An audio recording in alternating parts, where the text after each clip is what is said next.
सद्गुरुनाथ महाराज ಮತ್ತು ಸದ್ಗುರು ಶ್ರೀ ಬ್ರಹ್ಮಚೈತನ್ಯ ಮಹಾರಾಜರ ಅನುಗ್ರಹದಿಂದ ನಾವು ಸದ್ಗುರು ಶ್ರೀ ಜ್ಞಾನೇಶ್ವರ ಮಹಾರಾಜರು ಬರೆದಿರ್ತಕ್ಕಂತಹ ದಿವ್ಯವಾಗಿರತಕ್ಕಂತಹ ಜ್ಞಾನೇಶ್ವರಿಯ ಪ್ರಾರಂಭವನ್ನು ನಿನ್ನೆಯಿಂದ ಮಾಡ್ತಾ ಇದ್ದೀವಿ. ಅದರಲ್ಲಿ ಮೊದಲನೇದಾಗಿ 100 ಓವಿಗಳನ್ನ ನಾವು ಓದಿದ್ವಿ. ಇವತ್ತು ಮುಂದಿನ 100 ಓವಿಗಳನ್ನ ನಾವು ಓದ್ತಾ ಇದ್ದೀವಿ. ನಿಜವಾಗಿಯೂ ಇದೊಂದು ನಮ್ಮ ಭಾರತೀಯ ಒಂದು ಆಧ್ಯಾತ್ಮಿಕ ಪರಂಪರೆಯಲ್ಲಿ ಆಧ್ಯಾತ್ಮಿಕ ವಿಚಾರಗಳ ಒಂದು ಪರಮೋಚ್ಚ ಅವಸ್ಥೆಯಲ್ಲಿರ್ತಕ್ಕಂಥ ಆಧ್ಯಾತ್ಮಿಕ ಅನುಭವಗಳ ಒಂದು ಎನ್ಸೈಕ್ಲೋಪೀಡಿಯಾ, ವಿಶ್ವಕೋಶ ಅನ್ನುವಂಥ ಈ ಗ್ರಂಥವನ್ನ ನಾವು ಓವಿಗಳ ರೂಪದಲ್ಲಿ ಕನ್ನಡ ಭಾಷೆಯಲ್ಲಿ ಓದ್ತಾ ಇರೋದು ಸದ್ಗುರುಗಳ ಕೃಪಾ. ಆದ್ದರಿಂದ ಜ್ಞಾನೇಶ್ವರ ಮಹಾರಾಜರ ಕೃಪಾ ಅನ್ನುವಂಥ ಭಾವನೆಯಿಂದ ನಾವು ಇದನ್ನು ಓದ್ತಾ ಇದ್ದೀವಿ. ಎಲ್ಲರೂ ಅತ್ಯಂತ ಶ್ರದ್ಧಾಭಕ್ತಿಯಿಂದ ಶ್ರವಣ ಮಾಡಬೇಕು ಅಂತ ಪ್ರಾರ್ಥನೆ ಮಾಡ್ತಾ ಇದ್ದೀನಿ. ಆದ್ದರಿಂದ ನಾವು ಪ್ರಾರಂಭ ಮಾಡೋಣ. ಅಲಂಕಾಪುರಿ ಪುಣ್ಯ ಭೂಮಿ ಪವಿತ್ರ ತಿಥೇ ನಾಂದತೋ ಜ್ಞಾನ ರಾಜ ಸುಪಾತ್ರ ದಯಾ ಪಾಠವೀತಾ ಮಹಾಪುಣ್ಯ ರಾಶಿ ನಮಸ್ಕಾರ ಮಾಧಾ ಸದ್ಗುರು ಜ್ಞಾನೇಶ್ವರಾದಿ ಕುಂಡಲೀಕ ವರದಾ ಹರಿ ವಿಠ್ಠಲ್ श्री ज्ञानदेव तुकाराम पंढरीनाथ महाराज की जय. जय जय रघुवीर समर्थ.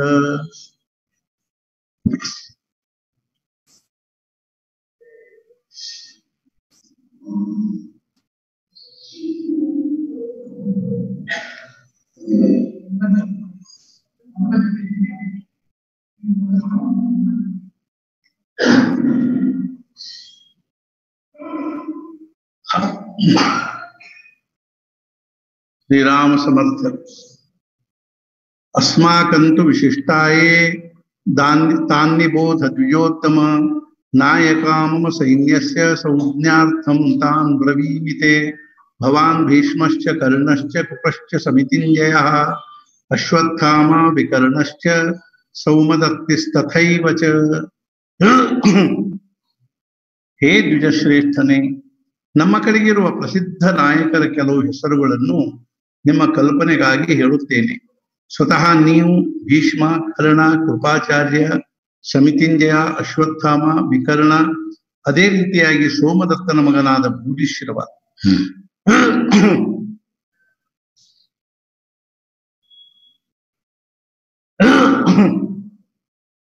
ನಮ್ಮ ಸೈನ್ಯದ ನಾಯಕರನ್ನು, ಅತ್ಯಂತ ಪ್ರಸಿದ್ಧ ಶೂರ ಸೈನಿಕರನ್ನು ಪ್ರಸಂಗಾನುಸಾರ ಹೇಳುವೆನು, ಕೇಳಿರಿ ನೀವು.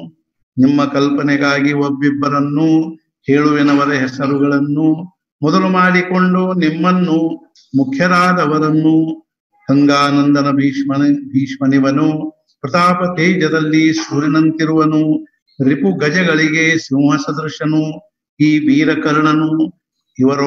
ಇವರೊಬ್ಬೊಬ್ಬರೇ ಸಂಕಲ್ಪ ಮಾಡಿದರು, ವಿಶ್ವ ಸಂಹಾರ ಮಾಡಬಲ್ಲರು. ಪರ್ಯಾಪ್ತರಲ್ಲವೇ ಈ ಕೃಪಾಚಾರ್ಯರು? ಕೇವಲ ಒಬ್ಬರೇ.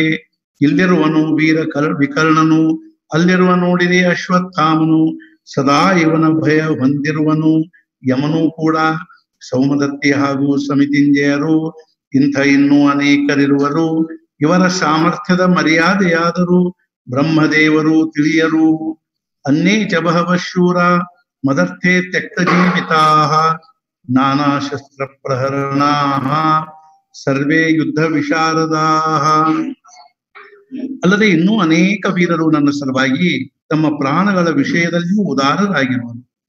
ಅನೇಕ ಪ್ರಕಾರದ ಶಸ್ತ್ರಗಳಿಂದ ಯುದ್ಧ ಮಾಡುವವರಾಗಿದ್ದು ಎಲ್ಲರೂ ಯುದ್ಧಶಾಸ್ತ್ರದಲ್ಲಿ ಪ್ರವೀಣರಾಗಿರುವರು.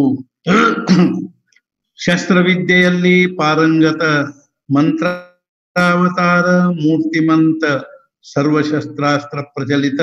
ಇವರಿಂದಲೇ ಜಗತ್ತಿನಲ್ಲಿಯೇ ಅಸಮಾನಮಲ್ಲರು, ಸಂಪೂರ್ಣ ಪ್ರತಾಪವುಳ್ಳವರು. ಆದರೂ ನನ್ನ ಸಲುವಾಗಿಯೇ ಪ್ರಾಣವನ್ನಿವರು ಅರ್ಪಿಸಲು ಸಿದ್ಧರು. ಯಾವ ರೀತಿ ಪತಿವೃತೆಯ ಹೃದಯವು ಪತಿಯ ಹೊರತು ಮಾಡದು ಸ್ಪರ್ಶವು, ಅದರಂತೆ ನಾನೇ ಸರ್ವಸ್ವವು ಈ ಯೋಧರಿಗೆ. ನಮ್ಮ ಕಾರ್ಯದ ಮುಂದೆ ಇವರು ತಮ್ಮ ಬದುಕನ್ನೇ ತುಚ್ಛವೆನ್ನುವರು. ಇಂಥ ನಿಸ್ಸೀಮರಾದ ಇವರು ಸ್ವಾಮಿ ಭಕ್ತರು, ಯುದ್ಧ ಚಾತುರ್ಯ ಅರಿತಿರುವರು, ಕುಶಲತೆಯಿಂದ ಕೀರ್ತಿಯನ್ನು ಗೆಲ್ಲುವರು. ಹೀಗಿದ್ದರೂ ಕ್ಷಾತ್ರ ನೀತಿಯಾದರೂ ಇವರಿಂದಲೇ ಪ್ರಾರಂಭವು. ಹೀಗೆ ಸರ್ವ ದೃಷ್ಟಿಯಿಂದಲೂ ಪೂರ್ಣರು ನಮ್ಮ ಸೈನ್ಯದಲ್ಲಿಯ ವೀರರು. ಹೇಗೆ ಮಾಡಬಲ್ಲೆವು ಇವರ ಗಣನೆಯಾದರೂ ಅಸಂಖ್ಯರಾಗಿರುವರು. ಅಪರ್ಯಾಪ್ತಂ ತದಸ್ಮಾಕಂ ಬಲಂ ಭೀಷ್ಮಾಭಿರಕ್ಷಿತಂ ಪರ್ಯಾಪ್ತಂ ತ್ಯುದಮೇತೇಷಾಂ ಬಲಂ ಭೀಮಾಭಿರಕ್ಷಿತಂ. ಈ ನಮ್ಮ ಭೀಷ್ಮರು ಸೇನಾಪತಿಗಳಾಗಿ ಎಲ್ಲ ಪ್ರಕಾರದಿಂದಲೂ ಸಂರಕ್ಷಿಸಿದ ಸೈನ್ಯವು ಅಪರಿಮಿತವಾಗಿರುತ್ತದೆ. ಆದರೆ ಅವರ ಆ ಭೀಮನು ಎಲ್ಲ ಪ್ರಕಾರದಿಂದ ಸಂರಕ್ಷಣೆ ಮಾಡಿದ ಸೈನ್ಯವು ಪರಿಮಿತವಾಗಿರುತ್ತದೆ. ಕ್ಷತ್ರಿಯರಲ್ಲಿಯೇ ಶ್ರೇಷ್ಠ, ಜಗತ್ತಿನಲ್ಲಿಯೇ ವೀರ ವರಿಷ್ಠ, ಅಂಥ ಭೀಷ್ಮಾಚಾರ್ಯ ಶ್ರೇಷ್ಠ ಸೇನಾಪತಿಯು. ಈಗ ಇವರೇ ತಮ್ಮ ಬಲದಿಂದ ಕೋಟೆಯಂತೆ ಸೈನ್ಯ ರಚಿಸಿರುವುದರಿಂದ ಇದರ ಮುಂದೆ ತುಚ್ಛ ಆದ್ದರಿಂದ ಲೋಕತ್ರಯ. ನೋಡಿರಿ, ಮೊದಲೇ ಸಮುದ್ರ ಆಗಿರುವುದೆಲ್ಲರಿಗೆ ದುಸ್ತರ, ಅದರಲ್ಲಿಯೂ ಒಡವಾನಲ ಅಪಾರ ಸಹಾಯಕವಾದರೆ, ಅಥವಾ ಪ್ರಳಯಾಗ್ನಿ ಹಾಗೂ ಮಹಾಪುವನ ಉಂಟಾದರೆ ಇವೆರಡುಗಳ ಸಂಯೋಜನ. ಅದರಂತೆ ಸೇನಾಪತ್ಯತನ ಭೀಷ್ಮಾಚಾರ್ಯರದು. ಈಗ ಇವರೊಂದಿಗೆ ಯುದ್ಧ ಮಾಡುವವರಾರು? ನೋಡಿದರೆ ಈ ಪಾಂಡವ ಸೈನಿಕರು ನಮ್ಮ ಸೈನ್ಯದ ಮುಂದೆ ಕ್ಷುದ್ರರು ಅನಿಸುವರು. ಅದರಲ್ಲಿಯೂ ಭೀಮಸೇನ ದಾಂಡಿಗನು ಸೇನಾನಾಥನಾಗಿರುವನು. ಇಷ್ಟೆಲ್ಲ ಹೇಳಿ ಆ ಮಾತನ್ನು ಅಲ್ಲಿಗೆ ನಿಲ್ಲಿಸಿದನು.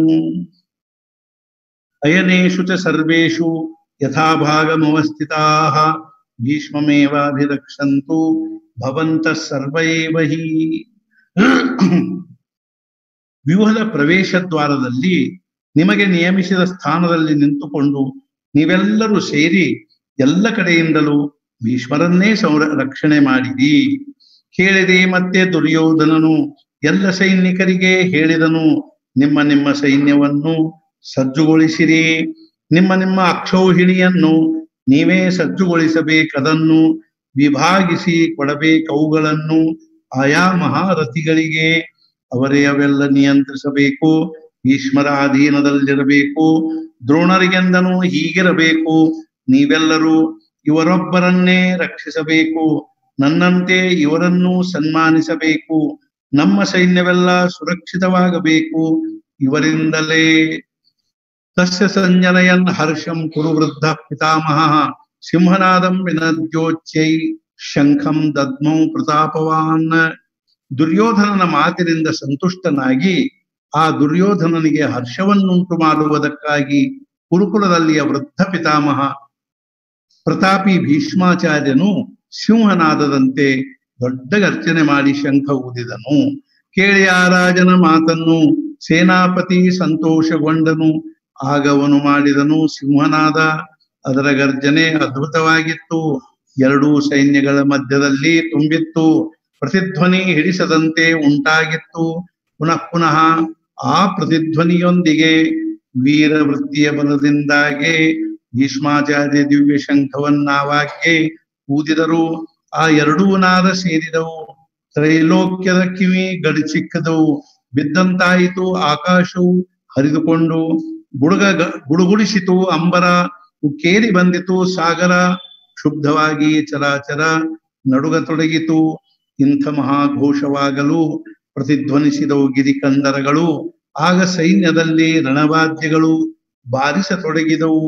ತತಃಶಂಖಾಶ್ಚ ಭೇದಿಯಶ್ಚ ಪಣವಾನಕ ಗೋಮುಖಾಃ ಸಹಸೈವಾಭ್ಯ ಹನ್ಯಂತ ಸಶಬ್ದಸ್ತುಮುಲೋಭವತ್. ಅನಂತರ ಶಂಖ, ನಗಾರಿ, ಢೋಲು, ಮೃದಂಗ ಹಾಗೂ ಕರ್ಣ ಮುಂತಾದ ವಾದ್ಯಗಳೆಲ್ಲೂ ಒಮ್ಮೆಲೆ ಬಾರಿಸಲ್ಪಟ್ಟವು. ಅವುಗಳ ಸಪ್ಪಳವು ಅತ್ಯಂತ ಭಯಂಕರವಾಯಿತು. ಅನೇಕ ವಾದ್ಯ ಬಾರಿಸತೊಡಗಿದವು. ಭಯಾನಕ ಹಾಗೂ ಕರ್ಕಶವಾಗಿದ್ದವು. ಆಗುವುದೆಂದನಿಸುತ್ತಿತ್ತು ಮಹಾಪ್ರಳಯವು. ಧೈರ್ಯವಂತರಿಗೂ ನೌಬತ್ತು, ನಗಾರಿ, ಢೋಲುಗಳು, ಶಂಖ, ಜಾಂಜು, ಕರ್ಣಗಳು ಅಲ್ಲದೆ ಭಯಾನಕ ರಣಗರ್ಜನೆಗಳು ಆಗ ತೊಡಗಿದವು. ಸೈನಿಕರ ವೀರಾವೇಶದಿಂದ ಭುಜ ತಟ್ಟುವರು. ಕ್ರೋಧದಿಂದ ಯುದ್ಧಕ್ಕೆ ಆಹ್ವಾನಿಸುವರು. ಮದೋನ್ಮತ್ತ ಆನೆಗಳಾದರೂ ತಡೆಯಲಾರದಂತಿದ್ದವು. ಅಲ್ಲೆಲ್ಲಿ ತಡೆಯುವರು ಅಂಜುಬುರುಕರು, ಕಸದಂತೆ ಹಾರಿ ಹೋದರು ದುರ್ಬಲರು, ಭಯದಿಂದ ಪ್ರತ್ಯಕ್ಷ ಯಮನಾದರು. ನಿಲ್ಲಲಾರದಂತಾದನು, ನಿಂತಲ್ಲಿಯೇ ಸತ್ತರು ಕೆಲವರು, ಧೈರ್ಯವಂತರು ಹಲ್ಲು ಕಚ್ಚಿದರು, ಪ್ರಸಿದ್ಧ ವೀರರು ನಡುಗ ತೊಡಗಿದರು ಥರಥರನೆ. ಇಂಥ ಅದ್ಭುತವಾದ್ಯ ಸಪ್ಪಳ ಕೇಳಿ ಬ್ರಹ್ಮನಾದನು ವ್ಯಾಕುಲ, ದೇವತೆಗಳೆಂದರು ಪ್ರಳಯ ಕಾಲ ಪ್ರಾಪ್ತವಾಗಿರುವುದು. ತತಶ್ವೇತೈರ್ಹಯೈರ್ಯುಕ್ತೆ ಮಹತಿ ಸ್ಯಂದನೆ ಸ್ಥಿತೌ, ಮಾಧವ ಪಾಂಡವಶ್ಚೈವ ದಿವ್ಯೌ ಶಂಖೌ ಪ್ರದಧ್ಮತು, ಪಾಂಚಜನ್ಯಂ ಹೃಷಿಕೇಶೋ ದೇವದತ್ತಂ ಧನಂಜಯಃ, ಪೌಂಡ್ರಂ ದದ್ಮೌ ಮಹಾಶಂಖಂ ಭೀಮಕರ್ಮ ವೃಕೋದರಃ, ಅನಂತ ವಿಜಯಂ ರಾಜ ಕುಂತೀಪುತ್ರೋ ಯುಧಿಷ್ಠಿರಃ, ನಕುಲಃ ಸಹದೇವಶ್ಚ ಸುಘೋಷ ಮಣಿಪುಷ್ಪಕೌ.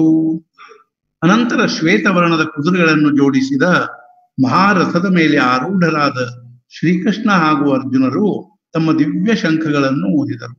ಭಗವಾನ್ ಶ್ರೀಕೃಷ್ಣನು ಪಾಂಚಜನ್ಯ ಶಂಖವನ್ನು, ಅರ್ಜುನನು ದೇವದತ್ತ ಹಾಗೂ ಪ್ರಚಂಡ ಕರ್ಮಿಯಾದ ಭೀಮಸೇನನು ಪೌಂಡ್ರ ಎಂಬ ಮಹಾಶಂಖಗಳನ್ನು ಊದಿದರು.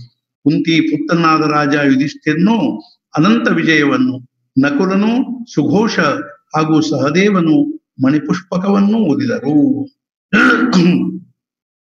ಮಾತನಾಡುತ್ತಿದ್ದರು ಸ್ವರ್ಗದಲ್ಲಿ ಈ ರೀತಿಯಾಗಿ, ನೋಡಿ ಆಕ್ರಂದನೆಯನ್ನು ಭಯಚಕಿತರಾಗಿ, ಪಾಂಡವ ಸೈನ್ಯದಲ್ಲಿ ಅಷ್ಟರೊಳಗಾಗಿ ಏನು ನಡೆಯಿತು? ವಿಜಯದ ನಿಜಸಾರವು ಅಥವಾ ಮಹಾತೇಜದ ಭಂಡಾರವು, 4 ಕುದುರೆ ಹೂಡಿರುವವು, ಗರುಡ ವೇಗವುಳ್ಳ ಅಥವಾ ರೆಕ್ಕೆಯುಳ್ಳ ಮೇರುವು, ಶೋಭಿಸುವುದೆಂಥ ರಥವು, ಎಲ್ಲ ದಿಕ್ಕುಗಳಲ್ಲದರ ತೇಜವು ತುಂಬಿರುವುದು.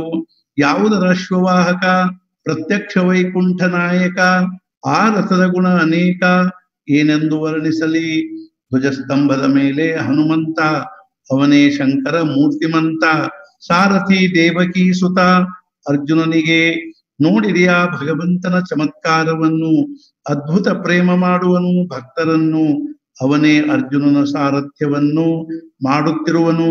ತನ್ನ ಹಿಂದೆ ಕೂಡಿಸಿ ದಾಸನನ್ನು, ತಾನು ಮುಂದೆ ಕುಳಿತಿರುವನು. ಪಾಂಚಜನ್ಯ ಊದಿದನು ಸಹಜ ಲೀಲೆಯಿಂದ, ಅದರ ಮಹಾಘೋಷವು ಅತ್ಯಂತ ಗಂಭೀರವು. ನಕ್ಷತ್ರಗಳಾಗುವಂತೆ ಅದೃಶ್ಯವು, ಸೂರ್ಯ ಉದಯಿಸಲು ಅದರಂತೆ ವಾದ್ಯಗಳ ಘೋಷವು, ಕೌರವ ದಳದಲ್ಲಾಗುತ್ತಿದ್ದ ಗರ್ಜನವು ಯಾವ ಕಡೆಗೆ ಆಯಿತೆಂಬುದು ಅದೃಶ್ಯವು ತಿಳಿಯದಂತಾಯಿತು. ನೋಡಿ ಅದೇ ರೀತಿಯಾಗಿ ಅನಂತರ ನಿನಾದಗೊಳಿಸಿ ಅತ್ಯಂತ ಗಂಭೀರ ದೇವದತ್ತವನ್ನು ಆ ಧನುರ್ಧರ ಊದಿದನು. ಆ 2 ಅದ್ಭುತ ಶಬ್ದಗಳು ಸೇರಿ ಒಂದು ಗೂಡಲು ಬ್ರಹ್ಮಾಂಡ ಒಡೆದು 106 ಹೋಳು ಆಗುವುದೆನಿಸಿತು. ಆಗ ಆವೇಶಗೊಂಡ ಭೀಮಸೇನನು ಕ್ಷುಬ್ಧವಾದ ಮಹಾಕಾಲದಂತಾದನು. ಪೌಂಡ್ರವೆಂಬ ಮಹಾಶಂಖವನ್ನು ಊದಿದನು. ಮಹಾಪ್ರಳಯ ಕಾಲದ ಮೇಘವು ಮಾಡಿದಂತಾಯಿತು ಗಂಭೀರ ಶಬ್ದವು. ಆಗ ಯುಧಿಷ್ಠಿರನಿಂದ ಅನಂತ ವಿಜಯವು ಊದಲ್ಪಟ್ಟಿತು. ನಕುಲ ಸುಘೋಷವನ್ನು, ಸಹದೇವ ಮಣಿಪುಷ್ಪಕವನ್ನು, ಅವುಗಳ ನಾದದಿಂದ ಯಮನು ಗಾಬರಿಯಾದನು. ಕಾಶಶ್ಚ ಪರಮೇಶ್ವಾಸ ಶಿಖಂಡೀ ಚ ಮಹಾರಥ, ದೃಷ್ಟದ್ಯುಮ್ನೋ ವಿರಾಟಶ್ಚ ಸಾತ್ಯಕಿಶ್ಚಾಪರಾಜಿತಃ, ದ್ರುಪದೋ ದ್ರೌಪದೇಯಾಶ್ಚ ಸರ್ವಶಃ ಪೃಥಿವೀಪತೆ, ಸೌಭದ್ರಶ್ಚ ಮಹಾಬಾಹು ಶಂಖಾನ್ ದದ್ಮುಃ ಪೃಥಕ್ ಪೃಥಕ್, ಸಘೋಷೋ ಧಾರ್ತರಾಷ್ಟ್ರಾಣಾಂ ಹೃದಯಾನಿ ವ್ಯದಾರಯತ್, ನಭಶ್ಚ ಪೃಥಿವೀಂ ಚೈವ ತುಮ್ರೋ ವ್ಯನುನಾದಯನ್ನ. ಮಹಾಧನುರ್ಧರ ಕಾಶಿರಾಜನು, ಮಹಾರಥಿ ಶಿಖಂಡಿಯು, ದೃಷ್ಟದ್ಯುಮ್ನ ವಿರಾಟ ಶತ್ರುಗಳಿಂದ ಎಂದೂ ಪರಾಜಯ ಹೊಂದದಿರುವ ಸಾತ್ಯಕಿ, ದ್ರುಪದ, ದ್ರೌಪದಿಯ ಮಕ್ಕಳು, ಮಹಾಬಾಹು ಅಭಿಮನ್ಯು ಮುಂತಾದವರೆಲ್ಲರೂ, ಹೇ ಪೃಥ್ವೀಪತೆ ಧೃತರಾಷ್ಟ್ರ, ಎಲ್ಲರೂ ಬೇರೆ ಬೇರೆ ಶಂಖ ಊದಿದರು. ಭೂಮಿ ಹಾಗೂ ಆಕಾಶಗಳೆರಡು ಪ್ರತಿಧ್ವನಿಗೊಳ್ಳುವ ಆ ಪ್ರಚಂಡ ಘೋಷದಿಂದ ಕೌರವರ ಹೃದಯಗಳು ವಿದೀರ್ಣವಾದವು. ಅಲ್ಲಿ ರಾಜರಿದ್ದರು ಅನೇಕ, ದ್ರುಪದ ದ್ರೌಪದೇಯಾದಿಕ. ನೋಡಿರಿ ಕಾಶಿ ಪಾಲಕ ಮಹಾಪರಾಕ್ರಮಿ, ಅಲ್ಲಿ ಅರ್ಜುನನ ಮಗನು ಅಜಯನಾದ ಸಾತ್ವಿಕಿ ಇರುವನು. ರಾಜಶ್ರೇಷ್ಠ ದೃಷ್ಟದ್ಯುಮ್ನನು ಹಾಗೂ ಶಿಖಂಡಿಯು, ವಿರಾಟಾದಿ ನೃಪಶ್ರೇಷ್ಠರು, ಪ್ರಮುಖ ವೀರ ಸೈನಿಕರು ನಾನಾ ಶಂಖಗಳನ್ನು ಓದಿದರು.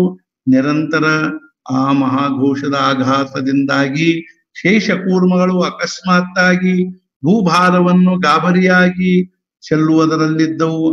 ಆಗ ತ್ರಿಲೋಕ ನಡುಗಿದವು, ಮೇರು ಮಂದಾರ ತೂಗಾಡಿದವು, ಉಕ್ಕೇರಿ ಬಂದಿತು ಸಮುದ್ರ ಜಲವು ಕೈಲಾಸದವರೆಗೆ.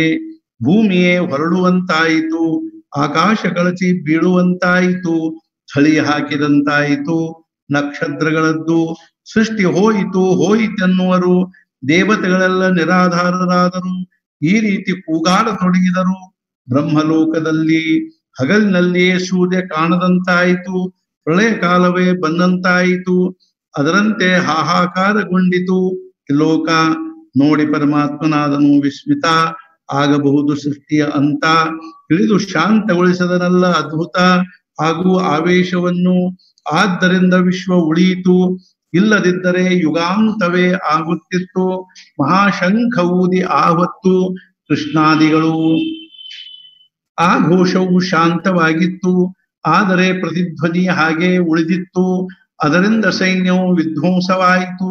ಕೌರವರದು ಆನೆಗಳ ಹಿಂಡನ್ನು ಯಾವ ರೀತಿಯಾಗಿ ಸಿಂಹ ಭೇದಿಸುವುದು ಸಹಜವಾಗಿ ಭೇದಿಸಿತು ಹೃದಯಗಳನ್ನು, ಆ ರೀತಿಯಾಗಿ ಕೌರವರ ಅದರ ಗರ್ಜನೆಯನ್ನು ಕೇಳಿದವರು ನಿಂತಲ್ಲಿಯೇ ಧೈರ್ಯ ಕಳೆದುಕೊಂಡರು. ಒಬ್ಬರಿಗೊಬ್ಬರು ಅನ್ನುವರು, ಸಾವಧಾನ್ ಸಾವಧಾನ್ ಅಥವ್ಯವಸ್ಥಿತಾನ್ ದೃಷ್ಟ ಧಾರ್ತರಾಷ್ಟ್ರಾನ್ ಕಪಿಧ್ವಜ ಪ್ರವೃತ್ತೆ ಶಸ್ತ್ರ ಸಂಪಾತೆ ಧನುರುದ್ಯಮ್ಯ ಪಾಂಡವ. ಅನಂತರ ಕೌರವ ಪಕ್ಷದ ಸೈನಿಕರು ವ್ಯವಸ್ಥಿತವಾಗಿ ನಿಂತುಕೊಂಡಿರುವುದನ್ನು ನೋಡಿ ಶಸ್ತ್ರಾಸ್ತ್ರ ಪ್ರಹಾರದ ಸಮಯದಲ್ಲಿ ತನ್ನ ಧನುಸ್ಸನ್ನೆತ್ತಿ ಪಂಡುಪುತ್ರನಾದ ಅರ್ಜುನನು, ಅವರಲ್ಲಿ ಬಲಿಷ್ಠರಾದವರು ಮಹಾರಥಿ ವೀರರು ಮತ್ತೆ ಸೈನ್ಯವನ್ನವರು ನಿಯಂತ್ರಿಸಿದರು. ಎರಡೂ ಕಡೆ ಸಿದ್ಧರಾದರು ಯುದ್ಧಕ್ಕಾಗಿ. ಮತ್ತಷ್ಟು ಬಲ ತಾಳಲಾಗಿ ಆ ಸೈನ್ಯಗಳ ಆವೇಶದಿಂದಾಗಿ ತ್ರೈಲೋಕ್ಯ ಕ್ಷುಬ್ಧವಾದವು. ತಮ್ಮ ಬಾಣಗಳನ್ನು ಧನುರ್ಧರರು ನಿರಂತರ ವರ್ಷಿಸತೊಡಗಿದರು. ಪ್ರಳಯ ಕಾಲದ ಮೇಘಗಳಂತೆ ಅವರು ಅನಿಯಂತ್ರಿತವಾಗಿ. ಅದನ್ನು ನೋಡಿ ಅರ್ಜುನನು ಮನಸ್ಸಿನಲ್ಲಿ ಸಂತೋಷಗೊಂಡನು. ಅನಂತರ ಉತ್ಸುಕತೆಯಿಂದ ಸೈನ್ಯವನ್ನು ನೋಡತೊಡಗಿದನು. ಯುದ್ಧಕ್ಕಾಗಿ ಸಿದ್ಧರಾದವರನ್ನು ನೋಡಿದನು. ಸರ್ವ ಕೌರವರನ್ನು ಸಹಜವಾಗಿ ಧನುಷ್ಯವನ್ನೆತ್ತಿದನು ಆ ಅರ್ಜುನನು. ಋಷಿಕೇಶಂ ತದಾ ವಾಕ್ಯ ಮಿದಮಾಹ ಮಹೀಪತೆ. ಅರ್ಜುನೋವಾಚ ಸೇನಯೋರುಭಯೋರ್मध्ये ರಥಂ ಸ್ಥಾಪಯಮೇಚ್ಯುತ ಯಾವದೇತಾನ್ಯರಿಕ್ಷೇಹಂ ಯೋದ್ಧುಕಾಮಾನವಸ್ಥಿತಾನ್ ಕೈರ್ಮಯಾ ಸಹ ಯೋದ್ಧವ್ಯಂ ಅಸ್ಮಿನ್ ರಣಸಮುದ್ಯಮೇ ಯೋತ್ಸ್ಯಮಾನಾನವೇಕ್ಷೇಹಂ ಯ ಏತೇತ್ರ ಸಮಾಗತಾಃ ಧಾರ್ತರಾಷ್ಟ್ರಸ್ಯ ದುರ್ಬುದ್ಧೇರ್ ಯುದ್ಧೇ ಪ್ರಿಯಚಿಕೀರ್ಷವಃ. ಹೇ ಧೃತರಾಷ್ಟ್ರನೇ, ಆಗ ಅರ್ಜುನನು ಭಗವಾನ್ ಶ್ರೀಕೃಷ್ಣನಿಗೆ ಈ ರೀತಿಯಾಗಿ ಹೇಳಿದನು, ಹೇ ಅಚ್ಯುತ, ನನ್ನ ರಥವನ್ನು ಎರಡೂ ಸೈನ್ಯಗಳ ಮಧ್ಯಭಾಗದಲ್ಲಿ ನಿಲ್ಲಿಸು. ಅಂದರೆ ಯುದ್ಧದ ಇಚ್ಛೆಯಿಂದ ಸಿದ್ಧರಾದವರೆಲ್ಲರನ್ನು ನಾನು ಒಮ್ಮೆ ನೋಡುತ್ತೇನೆ. ಹಾಗೂ ಈ ರಣಾಂಗಣದಲ್ಲಿ ನನಗೆ ಯಾರೊಡನೆ ಯುದ್ಧ ಮಾಡಬೇಕಾಗಿರುವುದೆಂಬುದನ್ನೂ ನೋಡುತ್ತೇನೆ. ದುರ್ಬುದ್ಧಿಯುಳ್ಳ ಧೃತರಾಷ್ಟ್ರ ಪುತ್ರನಾದ ದುರ್ಯೋಧನನಿಗೆ ಯುದ್ಧದಲ್ಲಿ ಪ್ರಿಯವಾಗುವಂತೆ ಮಾಡುವ ಅಪೇಕ್ಷೆಯುಳ್ಳ ಯಾವ ವೀರರು ಇಲ್ಲಿ ಸೇರಿರುವರೆಂಬುದನ್ನೂ ನೋಡುತ್ತೇನೆ. ಆಗ ಅರ್ಜುನನೆಂದನು, ದೇವಾ, ಶೀಘ್ರವಾಗಿ ರಥವನ್ನು ಒಯ್ದು ನಿಲ್ಲಿಸಬೇಕದನ್ನು ಎರಡೂ ಸೈನ್ಯಗಳ ಮಧ್ಯೆ.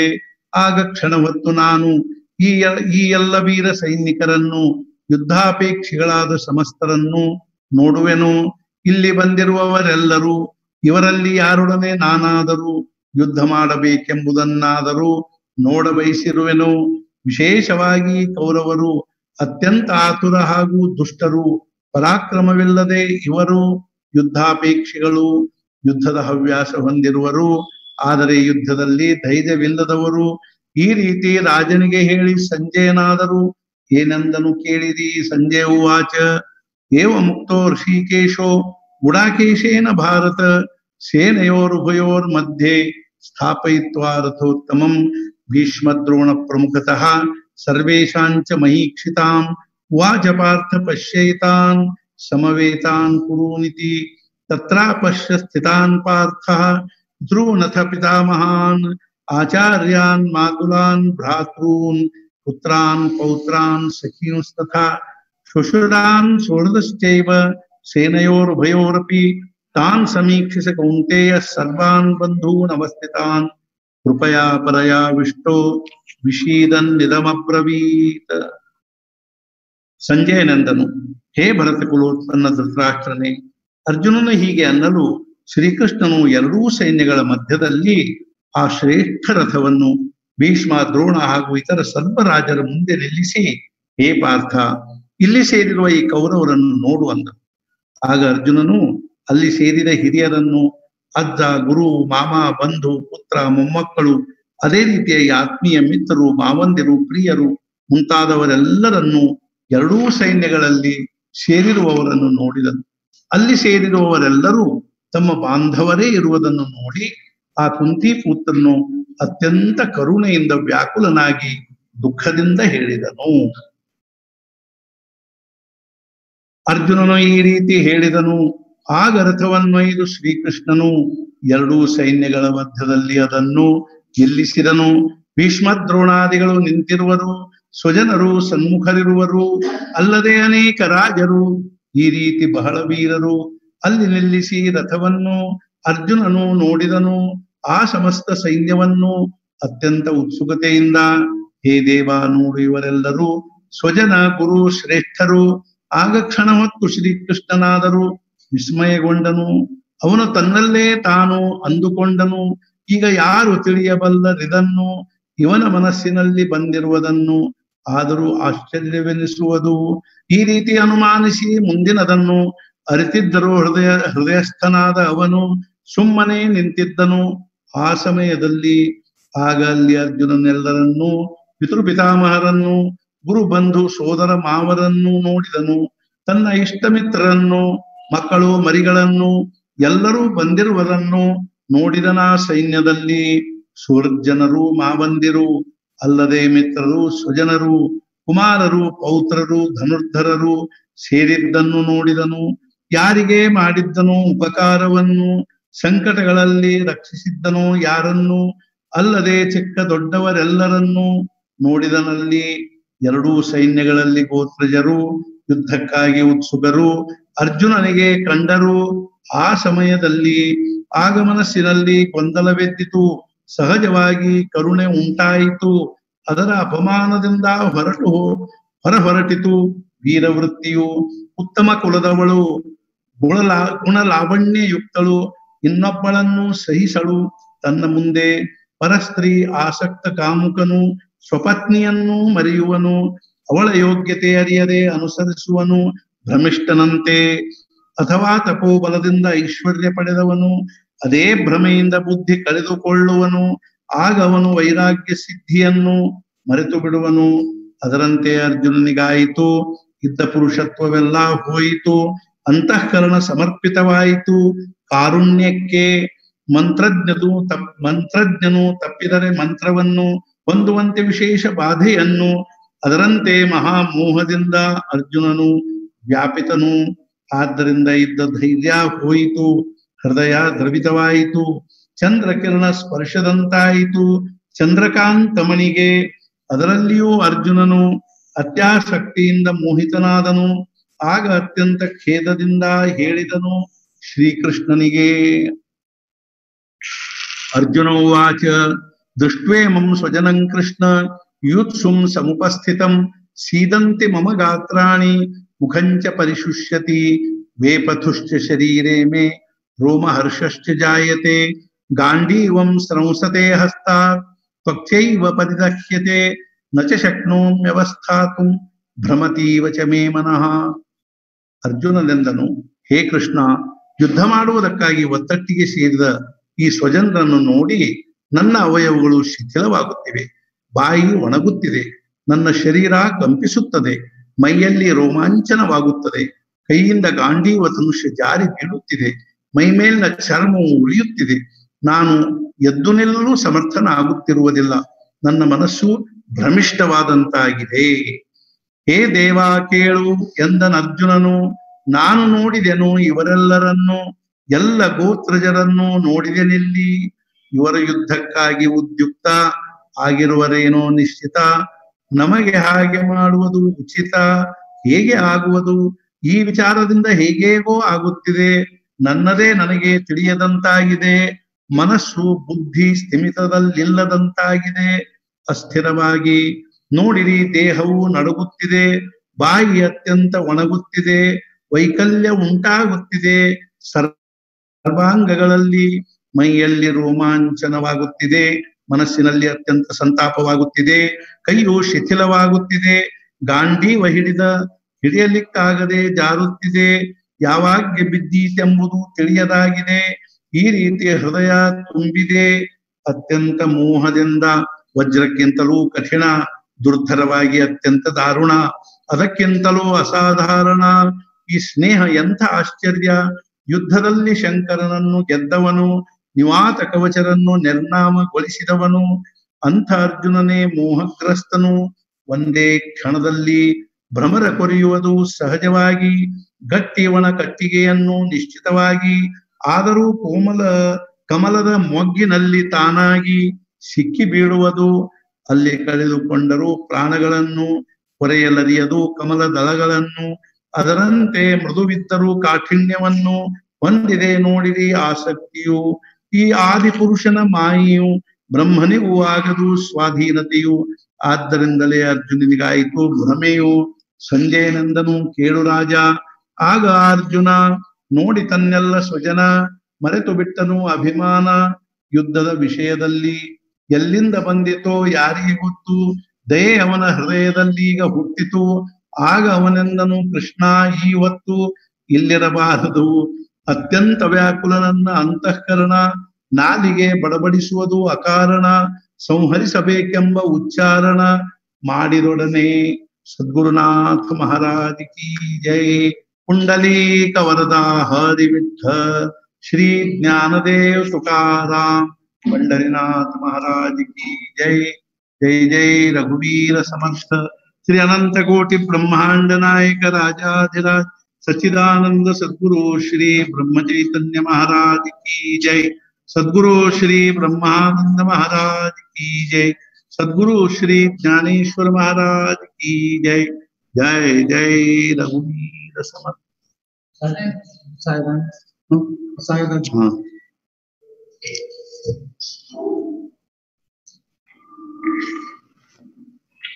ಜ್ಞಾನೇಶ್ವರಿಯ ಪಾಠವಾದ ಮೇಲೆ ನಾವು ವಿಷಾಯದಾನ ಅನ್ನಬೇಕಾದದ್ದು ಪದ್ಧತಿ.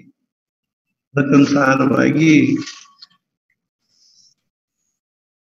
ಶ್ರೀರಾಮ ಸಮರ್ಥ ಈಗ ಈ ವಿಶ್ವಾತ್ಮಕ ದೇವನನ್ನು ಈ ವಾಗ್ಯಜ್ಞದಿಂದ ತೋಷಿಸುವೆನು.